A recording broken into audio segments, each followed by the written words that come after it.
Mister chairman, army chief की तोसी मैं खड़ा रहा यहां, मैंने यहां एहतिजाज किया कि आर्मी चीफ की तोसी। बिस्मिल्लाहिर्रहमानिर्रहीम। अस्सलाम वालेकुम नाज़रीन किराम, पहले आप ये वीडियो देखिए फिर इस पर डिटेल में बात करते हैं। ये सियासत को कमजोर करेगा, पार्लियामेंट को कमजोर करेगा, आर्म फोर्सेस को ड्रैग करेगा पॉलिटिक्स के अंदर। मैं उस तोसी को बावजूद कोशिश और एहतिजाज के रोक नहीं सका। मिस्टर चेयरमैन, ट्रांसजेंडर एक्ट शर्मनाक एक्ट है, चैलेंज है हमारे अकदार के लिए, चैलेंज है हमारी रवायात के लिए, शर्म व हया के लिए। मैं उसको तब्दील नहीं कर सका बावजूद कोशिश के। मिस्टर चेयरमैन, रेप के मुलजिम, रेप बहुत बड़ा खतरा है हमारे बच्चों के लिए। मैं पब्लिक हैंगिंग उन दरिंदों के लिए उसका कानून यहां से मंजूर नहीं कर सका। मिसिंग पर्संस, अभी उस्मान ज़ई जरगा को 30 मिसिंग पर्संस हवाले किए गए वजीरिस्तान में। पता है कितने सालों के बाद? 7 सालों के बाद। मैं किससे पूछूं कि वो 7 साल जो 30 लोग वजीरिस्तान के जरगे के हवाले किए गए, उनके 7 साल का हिसाब में किससे लूं? मैंने missing person Baloch, Pakhtun, Punjabi, Sindhi, Pakistani missing persons के दर्द बयान किया, लेकिन मैं मिसिंग पर्संस को बाजियाब नहीं करा सका। मैं इसका एतराफ करता हूं। मिस्टर चेयरमैन, हां, यह है कि खत्म नबूवत का दिफा, नामूस रिसालत का दिफा, हुर्मत कुरान की आवाज वो मैंने बुलंद की। इस्लाम और शायर इस्लाम की दिफा, उसकी मैंने हद्दुल वसा कोशिश की, जिसमें किसी हद तक इसमें कामयाबी हुई। मिस्टर चेयरमैन, मैंने माफिया को एक्सपोज किया, वो माफिया जो हमारे गरीबों का खून चूस रहे हैं, वो माफिया जो शुगर माफिया, आटा माफिया, सरिया माफिया, सीमेंट माफिया, प्राइवेट बिजलीघर माफिया और फार्मा माफिया जो सबसे मजबूत है, जो हमारे गरीबों का खून चूस रहा है। मैंने बिला खौफ व खतर उस माफिया को एक्सपोज करने की कोशिश की। मैंने उनके खिलाफ बोला है, और इस बोलने में मुझे धमकियां मिली है, इस बोलने में मुझे डराया धमकाया गया है, मुझे लालच भी दिया गया है, लेकिन मैं अल्लाह का शुक्र अदा करता हूं कि मैं डटा रहा, मैं खड़ा रहा, और मैंने एक लम्हे के लिए कभी अपनी उसूलों के ऊपर कंप्रोमाइज नहीं की। मिस्टर चेयरमैन, इस वजह से मैं ये आपको बताऊं, यह पहली मर्तबा मैं आपको बता रहा हूं कि मैंने इन 6 सालों में हर किस्म के अपने जायज कारोबार से अपने आप को दूर रखा है। मैंने कोई प्लाट नहीं लिया, कोई परमिट नहीं लिया, कोई ठेका नहीं लिया, कोई टैक्स इवेजन नहीं की। मैं आज आप इस हाउस के तवस्सुत से अपने पूरे मालियाती मामलात को एहतिसाब के लिए पेश करता हूं। मैंने अल्लाह के हुजूर जवाबदही के सोच से अपने मालियाती मामलात को मेंटेन किया है। जब आप अल्लाह के हुजूर अपनी जवाबदही के सोच से मालियाती मामलात को मेंटेन करते हैं, दुनिया के इदारे पर उसमें कोई कमजोरी नहीं पा सकते।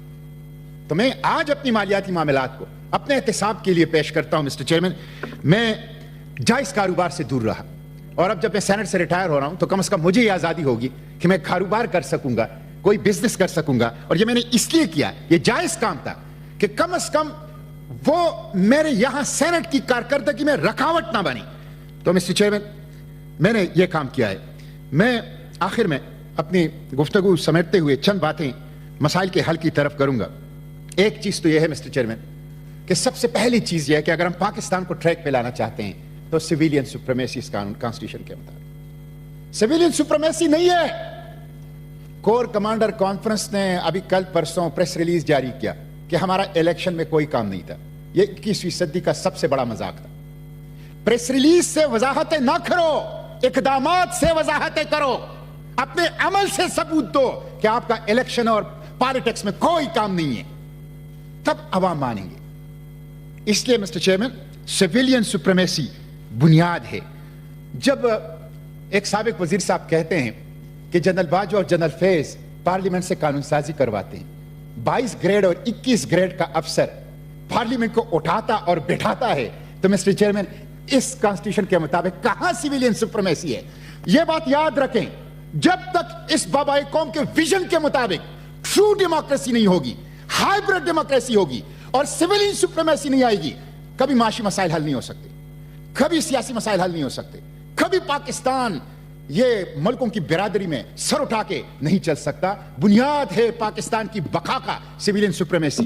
पाकिस्तान की फौज पाकिस्तान की सालिमियत के लिए जरूरी है, पाकिस्तान की इंटेलिजेंस एजेंसियां पाकिस्तान की सालिमियत के लिए जरूरी है, तहफ्फुज़ और दिफा के लिए जरूरी है।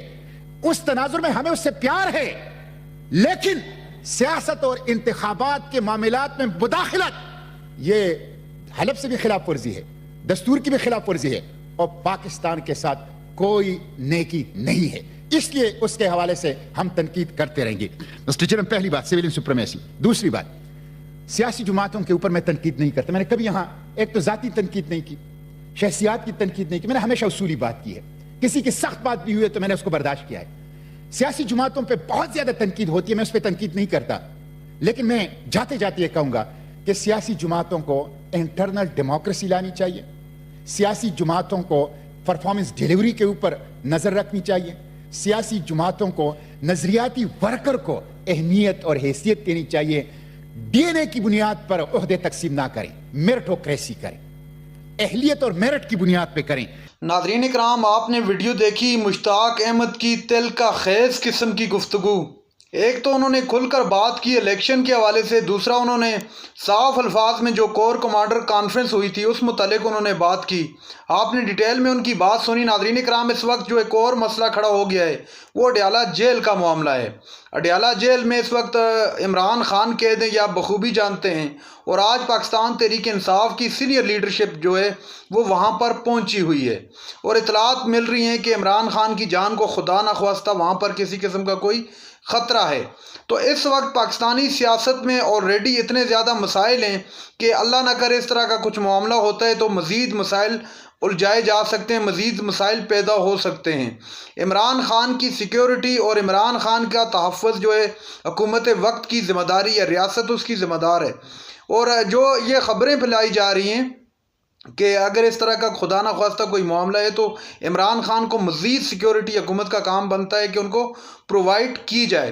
اور ناظرین اکرام، جو سب سے اہم معاملہ ایک اور تحریک انصاف کی جانب سے لاہور ہائی کورٹ میں بھی چیلنج کر دیے، وہ ہے جی پنجاب اسمبلی کے اندر جو مخصوص نشستیں ہیں، ان مخصوص نشستوں کا معاملہ ہے کہ تحریک انصاف جو اب چونکہ سنی اتحاد میں شامل ہو چکی ہے، اور سنی اتحاد کے جو چیئرمین ہیں وہ پہنچے ہیں وہاں پر درخواست لے کر، اور انہوں نے استدعا کی عدالت سے کہ الیکشن جو ہے ایک صرف اور صرف الیکشن کروانے کا ذمہ دار ہے الیکشن کمیشن، نہ کہ وہ عدالت ہے، اور نہ ہی کوئی اس کے پاس اس طرح کا اختیار ہے کہ وہ کسی بڑی سیاسی جماعت کو جس نے سب سے زیادہ نشستیں لی ہو ان کو مخصوص نشستیں روک دے یا ان کو مخصوص نشستیں نہ دے۔ تو یہ کھلم کھلا قانون اور آئین کی خلاف ورزی ہے۔ اس حوالے سے کھل کر بات کی۔ اور اس وقت جو ایک اور معاملہ بھی سامنے آیا ہے وہ معاملہ یہ ہے کہ عمران ریاض کی کل آپ نے دیکھا ہوگا پیشی ہوئی ہے، اور عمران ریاض کی پیشی کے موقع پر عمران ریاض نے بتایا کہ ان کو کیوں اٹھایا گیا، کیوں گرفتار کیا گیا۔ منصور علی خان سے ان کی خاص بات چیت ہوئی جو میں نے آپ کو پچھلے ولاگ کے اندر بھی ڈیٹیل میں اس متعلق بتایا تھا، اور اس میں مزید کچھ خبریں یہ بھی آ رہی ہیں کہ انشاءاللہ بہت جلد عمران ریاض بھی اور عمران خان بھی انشاءاللہ بہت جلد آپ دیکھیں گے کہ رہا ہوں گے، اور نہ صرف رہا ہوں گے بلکہ باہر آ کر اپنی عملی سیاست جو ہے عمران خان وہ بھی کرتے ہوئے دکھائی دیں گے۔ ناظرین اکرام، یہ تھی آج کی ہماری ویڈیو۔ چینل پر جو نئے چینل کو سبسکرائب کر لیں۔ اگلی ویڈیو تک کے لیے اللہ حافظ۔